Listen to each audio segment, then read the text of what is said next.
Père Gaston ñoo ngi lay nuyu bu baax ñun waa Leral.net. maa ngi leen di fay yéen waa Leral. tey nag ñu seesi la lu waxtaan lu jëm ci wàllu làmb ak lu jëm ci wàllu politique mën nañ ne waaye nag làmb ji moo mujj am barki démb diggante Modou Lo ak Eumeu Sène ñu bëggoon tey jii nii yow Gaston ba ñu doon defal analyse ci combat boobu lan nga ñu mën a wax. mais xam nga sànq bi ngeen ma wooyee.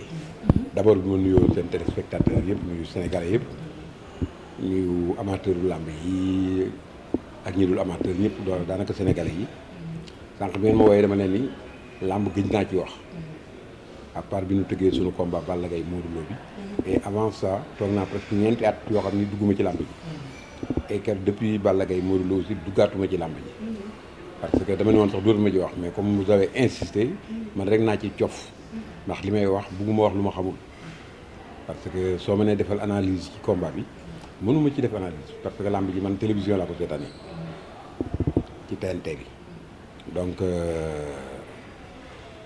demuma woon xam naa ne daal ñaari mbër yi bëre nañu Eumeu Sène daanu na da daan ñu mën a def lu encouragé leen ñoom ñaar ñëpp di féliciter aussi Modou Lo parce que Modou Lo aussi il mérite le titre de roi parce que def na ci làmb ji li fi Eumeu Sène def li fi Balla Gaye def li fi ñoom Yékini defoon donc ñoom ñëpp dégg nañu roi moom dafa war a dégg roi dégg na ko je pense que la vie continue et le sport continue la lutte continue waaw. wax nga sànq ci sa biir wax sax que ne demuloo lan moo tax demuloo stade. non làmb ci boppam daanaka xam nga léeg-léeg nga toog ci benn di lekk benn plat ba ci yàgg mu génnaliku la. moo ma génnaliku je ne sais pas pourquoi parce que. mais est-ce que Gaston bu ko làmb génnaliku dina baax Gaston dafa am solo ci biir làmb nga jékki-jékki bëgg bàyyi làmb lan moo xew. waaw non du question làmb dana am problème mais làmb am problème moo ma gënal man sama njaboot am problème parce que sama njaboot moo ma gënal loo mën am te làmb ji dem na ba si daanaka sacrifié woon ma lépp kenn mënu ko wax. lan moo koy ndax yàgg naa ci wax. kenn daawuma sax gëm. du ma tuma ci kon ne wax. xam naa ne daal am naa ci déboire yu bëree bëri yoo xam ni tax na ba ma mën a wax ni làmb ji daf ma dégoûté bon ku gëm baax na ku gëmul baax na. man li ma ci dafa mel ni ci combat bi ngeen mujjee tëgg la génnee. non avant combat boobu toog naa ñeenti at. ñëwuma ci làmb ji kooku circonstance rek nu ci dugaloon pour affaire politique affaire élection ak soutien président Macky Sall. moo taxoon ma dugg ci mais 4 ans avant yooyu yëpp ñeenti at yëpp seetaanuma làmb. ni nga bàyyee làmb nii yow la neex ni sa choix la wala da nga yaakaar nga def la parce que yow nit dina bàyyi làmb sax peut-être di dem di assister mais yow da nga bàyyi làmb woon ko ginnaaw. mais sama choix la parce que xam nga da nga toog ba ci yàgg dara dégoûté la. nga bàyyi ko. mën naa am nga toog ba ci yàgg dara dégoûté la mu mujj nga amaat ci cofeel mu dikkaat. mais fii ñuy waxee moom daf ma dégoûté. est-ce que du nga li nga ci lekk moo bari kon sa xel dal ba tax. oui loolu moo réeral nit ñu bëri. su fekkoon lekk naa ci lu bari du ma dégoûté su fekkoon lekk naa ci tuuti rek. du ma dégoûté mais dama ci bari déboire nag soo koy wax mooy yàqu-yàqule. d'accord ma ci am yu bari. ci yàqu-yàqu yooyu Sénégalais yi nag ñoom duñu xool mukk kii defar kii ku yàqule. dañ lay gaññi sax pour nga gën a yàqule. duñu nangoo dégg dëgg. te dañuy bëgg rek. nga leen di wax ni yàqule tonton Gaston làmb lan la yàqal effectivement. mais yàgg nga ak làmb trop. mais yàqal mooy bon day yàq sa vie de famille yàq la yàq sa liggéey. liggéey bu yàqu xam nga ko. tey mën nga nekk sa liggéey bi rek mën nga ci am ay yàqu-yàqu la yoo xam doo ko wax kenn sax. man nga bokkoon ak nit classe. yaa ko daan raw ca classe ba nga ñëw tey ci benn organe. xëy na mu lay porter préjudice. koo xam ne yaa ko daan raw ca classe ba sax. ëppale la fukki yoon ak juróom loolu mbiru yàlla la. loolu la yàlla dogal. dañ ciy ànd ak yàlla. gëm ci yàlla. mais loolu tax na sax ba léegi dootoo demati stade ci boppam. léegi kër ga ngay toog carrément oui je préfère xam nga li ñuy wax rek pour résumer. en un mot bool kenn du ko ñeent. soo demee dem ba xam ni kii lii jëmul kër. wax nga ci ba tey ca loo ci wax. ñu ŋàññi la. sooy wax lu baax wala lu bëgg a jàppale wala nga bëgg a jàppale say rak ak say jarbaat pour ñu bañ a jaar fi nga jaar. li la ci dal bañ leen a dal. ay yàqkat nekk ci rajo yeeg journaux yi di wax. Gaston dafa soxor dafa ñaan Sega dafa lekk na ci ba pare am na tel fekk man li may daj maa ko xam te li may daj laay bañ samay jarbaat wala samay doom wala samay rakk daj ko. mais est-ce que yow ni ngay def di nga motiver promoteur yu bees yi nga xam mais ne man su ma sañoon su Gaston amoon avant man. beneen Gaston su amoon avant man. alerté. xëy na du ma dugg ci làmb. man actuellement ci position d'alerte laa nekk damay alerté. alerte naa ba tàyyi na kenn déggu ma. maa ngi dégg promoteur dimanche bi ba ci démb sama rakk Moussa Diop. démb ci rajo bi muy wax nii dafa perte. dañu wul tel un cri de détresse. mais lan mooy indi perte bi à chaque fois. parce que ñi koy jooy bari na lan mooy problème tam ci làmb ji léegi. mais làmb la kenn mënu la génn. am na xaalis yoo xam ne soo ko fayee ci làmb doo ci génn. maanaam li ñuy fay mbëri dafa bari. dafa bari organisation bi metti charge yu bari. nit ñi di lay jay foo romb mbeng xaalis na nga def daal lay tagg. li nga fi def kenn defu ko fi yooyu c'est des détails c'est le faux problème. soo dul réfléchir na nga defee ni tey àgg nga. fekk àggoo fenn. tëjoo fenn. alors lu nekk mais est-ce que bu ñuy continuer comme ni nga def nii Tapha Diop génn na perte na déglu la yow ci alerte bi ngay wax noonu. ba tax moom it tëggatul dematul ndax làmb dina doxati te làmb. non mën na dox ci yeneen forme mën na dox parce que nit ñi su demee ba mënatul. danañ def li nu man waxal forme yi ngay wax noonu. forme yi mooy suñu demee ba nit ñëpp xam ne lii mënu la nekk. dañ delloo ci seen xel. maanaam cachet yu bari yeeg mode organisation bi yëpp. nit ñi dañ dellu seen xel xam nga jàngat soo ko mën la def ci benn affaire. c'est pas la peine nga ciy dugg nit day jàngat. cachet est-ce que bokk si li tax nga teggi sa tànk bu dee cachet yi. yooyu yëpp a ngi ci yooyu yëpp a ngi ci. et mais puis est-ce que waxtaan le milieu est malsain. dañ lay xool te bëggunu la. di lay yàq. man ba may nekkee ci làmb bi dëgg sama kër daawul manqué nit. dafa meloon ni meeting bu tas. mu kër daan fees dell ni nit ñi dañuy ñëw ku nekk yi wax boo taxaw ñu ni Gaston ngoo mais amul mujj tey bi ma bàyyee làmb ji gisatoo kenn doo gis nit moo politique yam rek soo faloo soo nekkee tey président wala nga nekk ministre wala nga nekk lu rëy ci politique bi nit ñi militants yi dañu bari lool mais bis boo wàccee doo gis kenn. mais yéen ñi nga xam ne yéenay promoteurs yi balaa ngay teggi sa tànk boo leen daje woon jéem a xool loolu la ñuy def pour trouver solution ci cachet yu seer yi ngeen di wax nii tey non est-ce que loolu solution di am wala seen diggante dafa ratax boobu maanaam. diggante journaliste yi gën a ñàkk a ratax yéen journaliste yi seen diggante.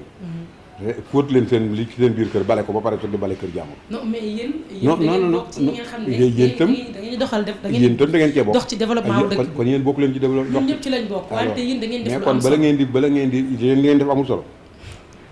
Gaston bu daa sama question. non c'est-à-dire mais est-ce que mos ngeen toog waxtaan tey jii. non yéen est-ce que mas ngeen toog yéen ak problème yi am ci presse bi ak yëpp waxa tey su teyee kii wax lu bon su teyee kee xas nit kii yekk nit est-ce que tey Gaston toog na ak Aziz Ndiaye.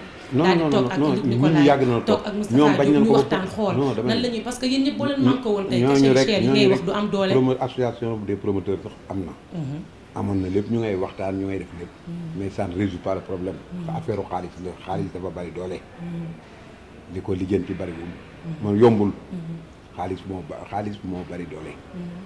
donc da ngay dem ba yaay gisal sa bopp rek arrêté c'est tout. d'accord côté sponsor aussi sponsor yëpp génn nañ ci làmb jamono jii nii ba tax ñu génnee beneen système boo xam ne il faut nga jënd carte. oui PPV yi ñuy wax c'est un très bon système. c'est un très bon système. dana yombul nag.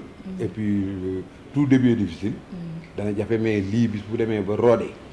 xëy na làmb ji mën nga sax bañ a soxla te sponsor. su demee ba roode mais dafa échoué woon de. non déggoo ma ne la tout début est difficile. ba léegi day échoué sax roodeegul. kon yéen da ngeen xeex sponsor yi instant yi. non pas xeex sponsor mënoo xeex ak moom sponsor c'est un partenaire. moom da lay dolli moom mu def que moom li moo lay defal. c'est bien vrai que échange marchandise la. daf ñuy soxla ñu soxla ko. mais mënuñu ko xeex.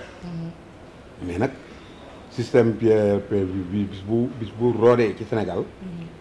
su boobaa lu ne parce que loolu moo am ci boxe aux États-Unis moo am ci football bi ay Champions League et tout. su demee tey ba roodee ci làmb ji làmb dana dox yi mais nag bala muy roodee. nit ñi vont laisser des plumes. et c'est normal parce que dara xëyul sotti ah. mais seen stade bi ngeen tëj à chaque fois bu combat bu mag amee dañ koy indi Léopold lan mooy problème bi foofu tamit à chaque fois. non non non non kooku benn yoon lañ ko fi tëj. à part Balla Gaye truc et puis dañu yaakaaroon ni. xam nga promoteur yaakaar ak lay dundee parce que moom mi jël ay centaines de millions def ko ci benn bis. nañ ko bàyyi nag ak espoir am li muy dundee ak yaakaaram mooy espoir. nañ ko bàyyi nag moom moo mën a dogal ay yëfam yéen. lii seen accord ci làmb mooy ñëw interviewé nit ki muy wax ngeen wax loo ko même léeg-léeg ay folie ñii seetaan luy ñëw seetaan ci mais ki génne xaalisam kenn jàppale woo ci moo xam nu muy toje bopp dina xam pour génne ci donc da ngeen yaakaar ne fee kon retour bi ngeen xaar mënu fa am. par exemple le combat Balla Gaye de Modou Lo xajul fii xajul arena nationale kon est-ce que arène nationale am na njëriñ. non am na njëriñ parce que combat bërki démb bi xaj na fa. bu barki démb bi ci sa gis-gis lan moo tax yóbbuñu ko fa. non parce que kee yaakaar dafa amoon yaakaaram dafa ni comme Balla Gaye Modou Lo la fa nekkoon ci nit xajul fee te la fa nekkoon ci nit normalement waroon na noo nekkaat fee d'ailleurs même man bi may xool ci télévision bi j'étais un peu déçu li tax nit ñi génnoon parce que nit ñi suñu génnoon ni daan génne ci làmb combat boobu xajul sul Léopold. mais est-ce que jotul tey jii nii comme làmb ji ni ngeen defee di fay seen cachet cher ñu imposer leen comme tabax nañu arène nationale. ñuy dem non moi je suis pour l'arène nationale kenn du ma imposer dara. man sama xaalis bu ma ko génnee nga ma imposer soo ma naree imposer ma téye sama xaalis. pour quelle raison imposer. imposer ci dëkk bu ñuy wax démocratique et tout ça malgré que am nañu stade. am nañu mais tabax nañ ko def ci ay milliards yu bari. mais arena nga ne. il faut mu servir ñu tamit arena nga ne ñu def ci ay milliards yu bari arena basket. teewul basket bi ñu ngi koy defee fii ci Marius Ndiaye. muy seen di taw. c'est pas mais boobu fee lay amee bi ba fee la jëm. non dama ne c'est pas une du question raison bi nekkul foofu. imposer moom foo ko tudd yaa nga yàq sax liggéey yaa nga yàq te liggéey yàqaale liggéey bi. kenn du imposer kenn dara. man tey su ma demoon bay tëggati làmb. ak lu mu cher. ak le système de pay-per-view bi dootuma ko tëggee fenn fudul arène nationale. parce que li may gën a miser. mooy ci côté yi. ci laay gën a miser. maintenant il faut nag ñu améliorer ko. techniciens yi ak ñi ci xarañ. ñu améliorer ko ba nga xam nit ñëpp. ci diaspora bi partout dañu mën a am système bu ñu jaayee. code yi ba ñëpp di ko mën a seetaan parce que aussi. teguñu ko fi rek pour ñu waa TNT rek di ko seetaan. am na ñu amul TNT. am na diaspora bi TNT bi eggu fa. il faut que yooyu yëpp ñu liggéey ci xalaat ci ba mu amélioré wu. su boobaa tout le monde dana ci gagné su boobaa promoteur bi du sonn c'est malheureux nag fekkul samay temps parce que man samay temps su fekkoon lii am na ak combat yi ma fi tëgg yëpp ma doon jaayee carte heure bi kon fekk na peut-être ma nekk. leneen la ñuy waxtaan leneen la ñuy waxtaan. mais est-ce que yaakaaroo tamit ni ñuy joxee léegi roi bi dafa yomb trop benn instant. ni ñuy joxee est-ce que roi des arènes ni ñu koy joxee ñu la jox la couronne dafa mel ni dafa yomb léegi. làmb bi moom la ñëpp di wax non roi bi kenn est-ce que duñu organiser ay tournois. non roi bi kenn joxewu roi bi. nit ñee ko ñoo koy imposer nit ñi rek parce que roi benn tournoi fi amoon kenn même tournoi boobu bi ko Manga 2 di jël moom Mor Fadam tubaabu joor ak xuma kan même loolu sax du tournoi parce que roi au moins war nga mën a jël lu mat 10 lutteurs minimum boole leen jaxate leen dans un championnat ñu ni bon ñii ñooy xëccoo roi bi ñu def ko genre claf cachet yi di def escalier di yéeg. est-ce que gisoo ne loolu la ñu war a defaat. mais loolu moo war a mais yombul aussi mais loolu moo war a nekk.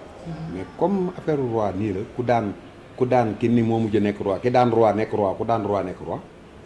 est-ce que dina jëmal làmb kanam. est-ce que Gaston yow yaa ngi gis avenir u làmb. non dana jëmal làmb kanam du question roi mooy jëmal làmb kanam. mais ak ni nga gisee làmb ji jamono ji ni muy doxee est-ce que gis nga avenir am. benn Gaston teggi na tànkam kële génn na ne man dama perte ci combat bi. waaw mais Ndiaye parfois nga gis ko parfois dootoo ko gisati. est-ce que gis nga avenir u làmb. sponsor yi dellu nañu ginnaaw mais day dund pour xalaat. Gaston n'est pas indispensable Gaston rek nekk fi. non Gaston n'est pas indispensable ci nit day xalaat. man bi may ñëw ci làmb ji kenn nekku fi woon dama doon xalaat ba làmb ji tey nit ñi di ñëw. ba tey des dizaines de promoteurs nekk fi. xale yu promoteurs yi ñu ngi liggéey. li ñu war a liggéey. xëy na àggaguñu ci ay di fay ay 100 millions yooyu. mais dundu gu jeexagul lu ne xëy na ji nañ leen ñaanal làmb ji. ñu fexe ba ñëpp delloo seen xel rek. ak lu jëmale làmb ci kanam. d'accord voilà côté cachet itam tax na ba léegi chaque année benn combat bu mag mooy am wala ñaari combat yu mag. waaw parce que xam nga déwén leeral dafa leeral mën na ubbi tëgg benn combat sax comme ni ko Moustapha Diop tëggee en tant que TNT. ni ko 2S doon tëggee. leeral man tëggee mais damay ragal ngeen tëgg ko nag tëj yéen ñëpp ñu dàq leen. ndax lan. da ngeen di perte. mais léegi dañu moo tax ñu war a waxtaan suñu biir su boobaa parce que cachet yi. ngay kaas mënoo ko bokk ci waxtaan bi parce que tëggagu leen. non mais non yow Gaston mën nañ jàpp benn côté ne cachet yi moo cher tax na nga teggi sa tànk. cachet yi mais cher lan moo tax jéemuñu trouver solution si côté cachet yi waxtaan si parce que dafa mel ni cheraay bi tam bokk na si li génnee sa tànk. mais am na yoo xam ne aussi. est-ce que tam du tax ñu bari ñu daw mais am na loo xam ne doo xam sax man ñu ci nekk doo comprendre est-ce que tayef la sax parce que nag jël 100 millions 150 millions di ko jox mbër c'est autre chose jël ñaari mbër boole leen 200 millions 250 millions boole ay charge lamb ji benn journée nekk 300 millions ñun suñu doom yi ñu jàngal leen yóbbu leen ci école yu nekk fayal leen alal jurul jeex mënuñoo am salaire boobu est-ce que tayef la yooyu yëpp da voir et puis nit ñi dëgër bopp ku ci ne bëgg tur da ngay gis ku jóge fële bëgg tur rek taxaw ne naa tëggal yi soo paree nag xam ne lii demoon fay Titi ak ñoom Wally Seck ak ñoom Pape Diouf ñu woy la sax dafa la clip di la woy ngay siiw di ñu lay dégg bis bu ne soo bëggee siiw kay demal def loolu da nga siiw mais jël sa 300 millions 400 millions dugal ci làmb lor sa njaboot ndax wut tur te nit ñi loolu rek leen ci dugal mais c'est très difficile c'est pas facile. d'accord xam na beneen question bu am solo parce que Ness dafa génn def benn déclaration. que ne da nga ko amel 13 millions. yow ak CNG. billaahi ci weeru koor bii nii. Gaston Mbengue ak Alioune Sarr waa CNG amel nañ ma 13 millions. 13 millions. fukki millions ak ñett. combat ba maa ngi ko jëlee woon ci 26 millions. diggante combat kan ak kan la woon. man ak Balla Beye numéro 2. internet laay seetaan télé mooy seetaan. donc su ma gënee bëgg rek ñu ma ko fayal fii dañ leen ma ko fay fële. kooku waxul dëgg combat boo xam ne moom ak Baboy la xam nga CNG du amel kenn déjà waxul dëgg ba mu waxee tontu naa ko du ma ci nekk sax di commenter. nee te na ba tey jii loolu non soo ci continuer du ma wax. kon du dëgg fay ngeen ko. mais duñ koy fay sax moom le contraire moo war a fay ndax moom moo jot avancé bëriwul. combat boo xam ne Balla Beye dafa feebar kenn bëriwul combat te moom jot naa lekk avance ñu bàyyi kook avance ñu am ngoro bàyyi kook avance réclamé wuñ ko parce que xam nañ lii dogalu yàlla mu toog 4 ans ou 10 ans après taxaw di wax amel na parce que gëj na am combat xiif na. jaaxle ñenn ñi loolu bokk na ci yàq carrière. non yàqu na carrière am yàqu ñun man dama fi nekkoon ni defar carrière bu mbëri ñoom suñu demee ba doon fayu xaalis boobu man maa tax te booba it ki leen mayoon chance mooy Max Mbargane parce que ci man la doon liggéey Max daan leen ñëw di ma ko imposer ma leen di tëgg di leen jox combat boo xam ne ñoom mérité wuñ ko la preuve ba ma fi jógee lañu ko jëbëre bëreetuñu parce que Max moo daan monté sama combat yi leen ko monté ñoom dañu war a gërëm Max Mbargane mais waruñu fi taxaw di yàq deru nit man li ma liggéey ci réew mi kenn mu la yàq sama def te question yi mel noonu soo ma ko posé rek dama ci tontu parce que man su may tontoon del samay nawle laay tontoon te dëgg la voilà ñu jàll ci beneen question. ok fi mu ne nii kon léegi Gaston mu ngi ci politique bi bàyyi na lamb ji di yaa ngi ci politique bi. non di nekkuma jàppale Macky Sall. voilà mais nekkuma kon daal foog mu leer daal maa ngi soutenir Macky Sall voilà coowul Petro-Tim bi nga xam ne moo fi doon daw diggante boobu ak léegi fan ñi dafa mel ni dafa dal lan nga yaakaar. Sénégalais yi li ñu yaakaar dafa amul wala lan. waaw mën naa nekk yàlla na dal ak jàmm parce que Sénégal ñu ni nee na pétrole beeg gaz ak jamaak lépp suy génn yàlla na génn ci jàmm parce que ñun xëy na liñ ciy jariñu lu bari suñuy sët suñuy doom ñoo ciy jariñu yàlla na nekk seen jiglaay nekk seen njariñ nekk njariñu réew mi mais yow kon sa gis-gis wax ji waxoo coowul Petro-Tim bi Aliou Sall dafa jot a lekk. non yooyu ay wax yooyu du ma ci wax parce que man lu ma maîtriser wu du ma ci wax nag président Macky Sall dañ ko dénk réew mi xam naa ne du ci def yaakaar naa ne du ci def lu defoon waxkat nag lu ko neex wax yàqkat su ko neexee yàq. mais ñi jóg di wax bari na ñu ñenn ñi gis nga opposition bi sax dañoo am ay preuves yoo xam ne parce que opposition la moom suñu ko yoree nan koo génnee jëbala ñu def ko nu dem même man yoruma ko te aw ma ci maîtriser wu ma kon du ma ci wax je fais confiance au président Macky Sall à son gouvernement ba may gis lu ma mais lu ma gisul ay waxi nit ak waxi opposant du tax nag may wax loo xam ni ëllëg ak si biir man mën naa ci am sax bàkkaar bu ko def ndax ñaan la loolu ko ñaan la aussi ndax nag suñu doom yi ñooy sëy ëllëg il faut ñu bëggante mën nu nekk ci réew mi bañante ku ci ne toujours yaa ngi wutal nit déboire c'est pas bien d'accord ci fan yi mujj nii am na benn waay bu posté ci réseaux sociaux yi wax que ne ci suñu gouvernement bi tudd na sax ay tur mais man du ma tudd tur que ne dañ ci am ay góor jigéen ak jigéen ñoo xam ne ay góor lañu ba tudd tur ndax rafetlu nga loolu kooku wax. loolu kenn mënu ko rafetlu. mais yow su fekkee nag. waaye sañ-sanam bi mu génnee nga yaakaar ni dafa waxatu nii mais yow comme xam nga leen nee nga xam nga leen. tur yi mu tudd xam nga leen. da ngay am fitu. comme yow journaliste nga. da ngeen a war a éduquer. da ngay am fitu tudd ko. wax ko. nit na soo amee ay preuve da ngay am fitu wax ko tudd ko. mais mënoo rek di sukkandiku ak di wéeru ci ginnaaw nit. pour di ko wax ñu de dafa joxe tur ne diw ak diw. waa léegi yow xam nga nooy def. da ngay wax ni diw. ma wax diw ak diw nga wax kon. da ngay wax ni diw Masamba moo wax lii nee na ma Demba ak Ale ak Ibra ay góor jigéen la. mais est-ce que rafetlu nga loolu ba pare. da ngay waxal loolu ba pare. déedéet du ma wax loolu du ma wax tur du ma wax benn tur. ah d'accord kon ñu jàllale ci boobu. waaw jàllale ci boobu parce que ay wax yoo xam ne man maîtrise wu ko kon ay sos ak wala luy yàq.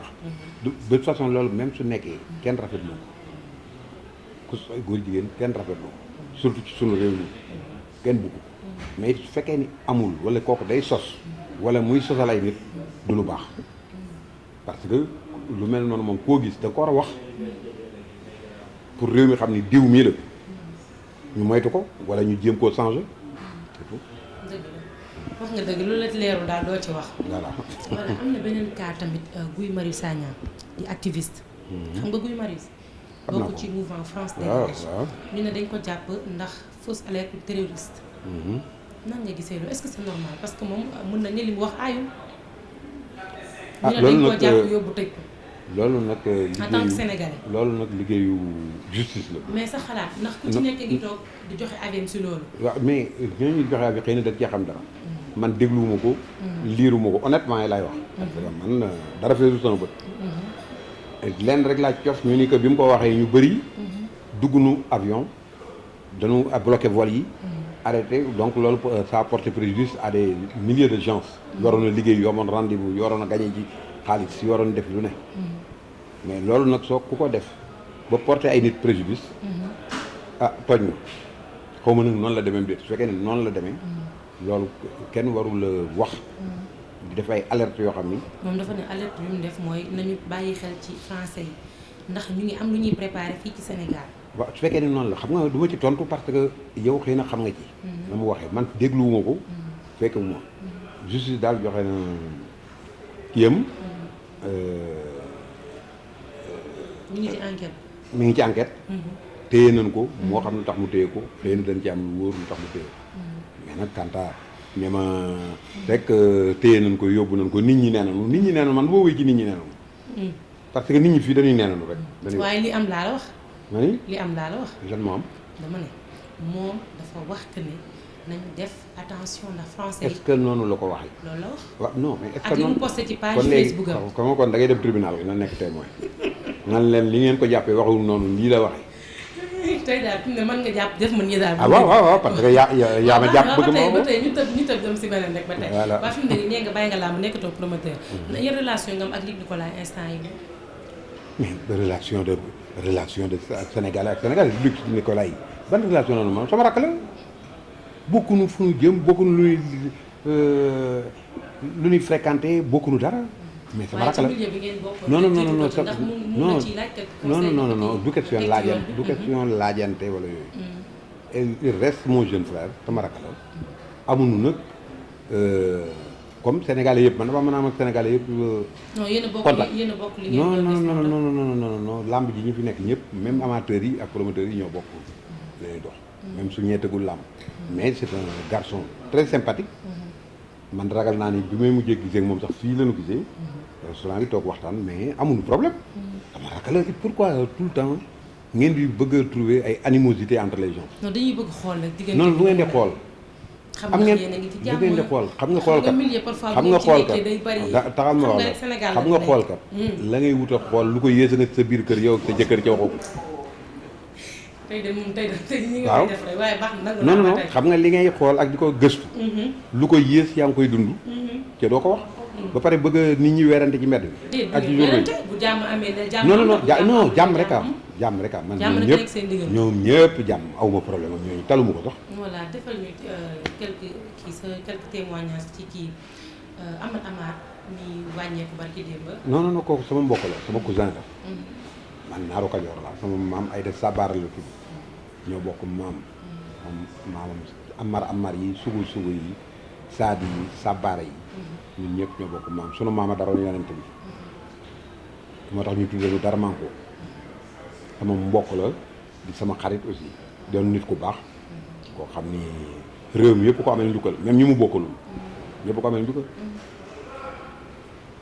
yooyu nit ñi il faut que ñuy bëggante di seedalante nit ñi jàmm di politique bi xam nga ni loolu xew bërki démb ci seen site yi ñu génne ay Boun Abdallah avec tout ce qu'il a fait dans ce pays là. waaw lan nga yaakaar ne moo tax ñu war a def loolu. mais bon un gars qui a tout fait pour son pays. Boun Abdallah a tout fait pour son pays. président Macky Sall indi ko nekkoon ak moom mu nekkoon directeur de cabinet mu nekk ak moom ba mu nekk premier ministre pendant 5 ans. il a tout apporté liggéeyal réew di mbokk réew mi yëpp. amoo kii juif ba ca àll ba sax. waroo ko yéene dee wax ndimbal ak sa mbokku taalibe.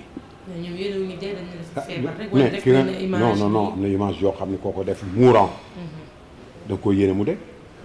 ñu tàggee nañ ko fi sax. alors nooy yéene seen morom jullit. taalibe koo xam ne il a tout fait pour ce pays il a beaucoup travaillé pour ce pays. nga ne dama koy yéene mu dee wala dama koy yéene jàmm.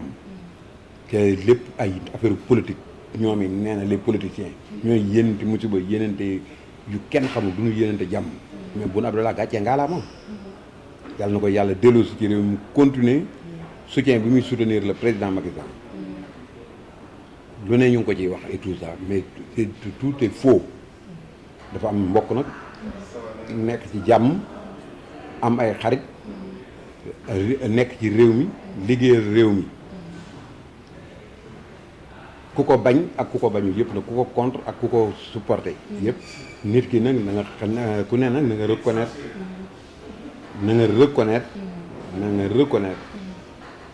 baaxaayu nit bu yàq seen mbaax dara. loolu dëgg la maanaam li ma jaaxal ak li ngay wax ni yëpp di nga xam ne di nga gis ne moo ne ci géopolitique bi yàqante bi yow nga dem dugg ci biir nii daal di bàyyi làmb ci. waaw baax na kon dañ lay bàyyi nga tàggatoo ak. non lu bàyyi question bàyyi làmb ji du question dugg ci géopolitique dugguma ci géopolitique. man damay nangu lu yàlla dogal. benn ñaareel ba politique bi ñu ci nekk ay sénégalais la. donc ku ci ne da nga ci am sa xalaat nga wax ci. mais bugguma man doo dégg mukk ñu ni Gaston ngay défendre boppam. man ñuy defante lu bon. wala di yéene nit lu bon. ñoo ci loolu lay dugg. parce que ku nu bëgg a cibler pour def loolu bon teg la musiba. su boobaa nag damay jóg taxaw défendre la du ma nag. un génie. bu war a défendre loolu du may sori naa loolu. mais su ma sañoon ñun ñëpp dañuy bëggante nekk benn. te yéen itam su ma sañoon toujours su ngeen teg ak di def da ngeen di def loo xam ne day yee nit ñi di boole nit ñi di rassembler nit ñi. parce que nag da ngeen nekk loo xam ni muy site muy télévision muy presse muy tout ça dafa sensible. te nit ñi dañ ciy jàng lu bari. ku xëy il faut kenn mënu leen a bañ a lire il faut ñu leen di lire. donc toujours il faut apprendre à informer vrai. juste et vrai. dana aider.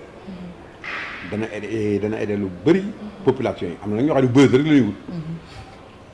diw violé na diw sàcc na diw góor jigéen la diw sàcc na diw lii. diw buzz ba loolaa lay toute une famille lor njabootu jàmm. c'est pas bien.